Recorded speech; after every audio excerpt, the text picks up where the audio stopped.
ಕಳೆದ ವರ್ಷ ಚಿತ್ರರಂಗದಲ್ಲಿ ಹಲವು ಸಾವು ನೋವುಗಳು ಕೂಡ ನಡೆದು ಹೋಗಿತ್ತು. ವರ್ಷದಿಂದ ವರ್ಷಕ್ಕೆ ಚಿತ್ರರಂಗದಲ್ಲಿ ಸಾವು ನೋವುಗಳ ಸಂಖ್ಯೆ ಕೂಡ ಜಾಸ್ತಿಯಾಗಿದೆ. ಈ ವರ್ಷದ ಶುರುವಿನಲ್ಲೇ ಚಿತ್ರರಂಗದ ಹಿರಿಯ ಜೀವಿಗಳು ಇಹಲೋಕ ತ್ಯಜಿಸಿದರು. ಇನ್ನು ಯುವ ನಟ ನಟಿಯರು ಹೃದಯಾಘಾತಕ್ಕೆ ತುತ್ತಾಗಿ ಸಾವನ್ನಪ್ಪಿದ್ದಾರೆ. ಅಷ್ಟೇ ಅಲ್ಲದೆ ಚಿತ್ರರಂಗದಲ್ಲಿ ಮಿಂಚಬೇಕಿದ್ದ ನಟ ನಟಿಯರು ಮಾನಸಿಕ ಖಿನ್ನತೆಗೆ ಒಳಗಾಗಿ ಆತ್ಮಹತ್ಯೆ ಮಾಡಿಕೊಂಡಿದ್ದಾರೆ. ಸದ್ಯ ಈಗ ಖ್ಯಾತ ನಟ, ದಕ್ಷಿಣ ಕನ್ನಡ ಮತ್ತು ಉಡುಪಿ ಭಾಗದಲ್ಲಿ ಜನಪ್ರಿಯರಾಗಿದ್ದ ಹಿರಿಯ ಪತ್ರಕರ್ತ ಮನೋಹರ್ ಪ್ರಸಾದ್ ಅವರು ಶುಕ್ರವಾರ ಬೆಳಗ್ಗೆ ಮಂಗಳೂರಿನಲ್ಲಿ ನಿಧನ ಹೊಂದಿದ್ದಾರೆ. ಮನೋಹರ್ ಪ್ರಸಾದ್ ಅವರು ಒಬ್ಬ ಪತ್ರಕರ್ತ, ರಂಗಭೂಮಿ ಕಲಾವಿದ, ಅದರ ಜೊತೆಗೆ ಸಿನಿಮಾಗಳಲ್ಲಿ ನಟಿಸುವ ಮೂಲಕ ನಟರು ಕೂಡ ಆಗಿದ್ರು. ಅಷ್ಟೇ ಅಲ್ಲದೆ ಕಾರ್ಯಕ್ರಮ ನಿರೂಪಕರಾದಂಥ ಮನೋಹರ್ ಪ್ರಸಾದ್ ಅವರು ಸ್ವತಃ ಉತ್ತಮ ಕಥೆಗಾರರು ಆಗಿದ್ದರು. ಅಷ್ಟೇ ಅಲ್ಲದೆ ಅವರೊಬ್ಬರು ಕವಿ ಕೂಡ ಹೌದು. ಉದಯವಾಣಿ ಪತ್ರಿಕೆಯ ಮಂಗಳೂರು ಬ್ಯೂರೋದ ಮುಖ್ಯಸ್ಥರಾಗಿದ್ದ ಮನೋಹರ್ ಪ್ರಸಾದ್ ತಮ್ಮ ಸಾಧನೆ ಹಾಗೂ ಸೇವೆಗಾಗಿ ಕರ್ನಾಟಕ ರಾಜ್ಯೋತ್ಸವ ಪ್ರಶಸ್ತಿ, ಕರ್ನಾಟಕ ಮಾಧ್ಯಮ ಅಕಾಡೆಮಿ ಪ್ರಶಸ್ತಿ, ಸಂದೇಶ ಪ್ರತಿಷ್ಠಾನದ ಪ್ರಶಸ್ತಿ ಕೂಡ ಪಡೆದಿದ್ದಾರೆ.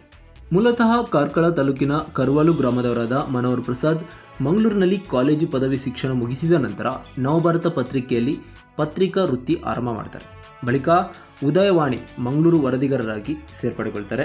ಅಲ್ಲಿಂದ ಮುಖ್ಯ ವರದಿಗಾರರಾಗಿ, ಬಳಿಕ ಬ್ಯೂರೋದ ಚೀಫ್ ಆಗಿದ್ದ ಅವರು ಬಳಿಕ ಸಹಾಯಕ ಸಂಪಾದಕರು ಕೂಡ ಆಗಿದ್ದರು. ಇದರೊಂದಿಗೆ ಉದಯವಾಣಿಯಲ್ಲಿ ಸತತ 36 ವರ್ಷಗಳ ಸೇವೆ ಸಲ್ಲಿಸಿದ ಅವರು ಕಳೆದ 2 ವರ್ಷದ ಹಿಂದೆ ನಿವೃತ್ತಿ ಘೋಷಣೆ ಮಾಡಿದರು.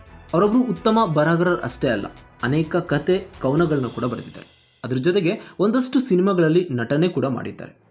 ಬೊಗಣೆ ಎಂಬ ಕೊಂಕಣಿ ಸಿನಿಮಾದಲ್ಲಿ, ಸೀತಾ ನದಿ ಎಂಬ ಕನ್ನಡ ಸಿನಿಮಾದಲ್ಲಿ, ದಬಕ್ ದಬ ಐಸಾ ಮತ್ತು ಐಸ್ ಕ್ರೀಮ್ ಎಂಬ 2 ತುಳು ಚಿತ್ರಗಳಲ್ಲೂ ಕೂಡ ನಟನೆ ಮಾಡಿದ್ದಾರೆ. ಅದರ ಜೊತೆಗೆ ಕರ್ನಾಟಕ ಕರಾವಳಿ ಇತಿಹಾಸದ ಕುರಿತು 608 ಸಂಶೋಧನಾ ಲೇಖನಗಳನ್ನು ಬರೆದು ಉದಯವಾಣಿ ಪತ್ರಿಕೆ ಮೂಲಕ ಪ್ರಕಟಣೆ ಕೂಡ ಮಾಡಿದ್ದಾರೆ.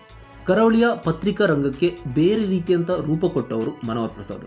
ಯಾಕಂತಂದರೆ ಪತ್ರಿಕೆ ಅಂದರೆ ಆ ಕಾಲದಲ್ಲಿ ಒಂದು ದೊಡ್ಡ ಜೋಳಿಗೆ ಚೀಲ, ದೊಡ್ಡದಾದಂಥ ಒಂದು ಅಂಗಿ, ಒಂದು ಕನ್ನಡಕ, ಕುರುಚಲುಗಡ್ಡ, ಈ ರೀತಿಯಾದಂಥದ್ದೆಲ್ಲ ಸೈಡಿಗಿಟ್ಟು ಪತ್ರಿಕಾ ರಂಗದಲ್ಲಿ ಇರೋರು ಅಂಥವರು ಒಬ್ಬ ಹೀರೋ ಥರ ಇರ್ತಾನೆ ಅಂತ ತೋರಿಸ್ಕೊಟ್ಟವರು ಮನೋಹರ್ ಪ್ರಸಾದ್. ಇಂಥ ಒಬ್ಬ ನಿಷ್ಠಾವಂತ ಪತ್ರಕರ್ತ, ಅದರ ಜೊತೆಗೆ ಬಹುಮುಖ ಪ್ರತಿಭೆ ಆದಂಥ ಮನೋಹರ್ ಪ್ರಸಾದ್ ಅವರು ನಮ್ಮನ್ನೆಲ್ಲ ಬಿಟ್ಟು ಹೋಗಿದ್ದಾರೆ. ಅವರ ಆತ್ಮಕ್ಕೆ ಶಾಂತಿ ಸಿಗಲಿ ಅಂತ ಬಯಸೋಣ. ಧನ್ಯವಾದಗಳು.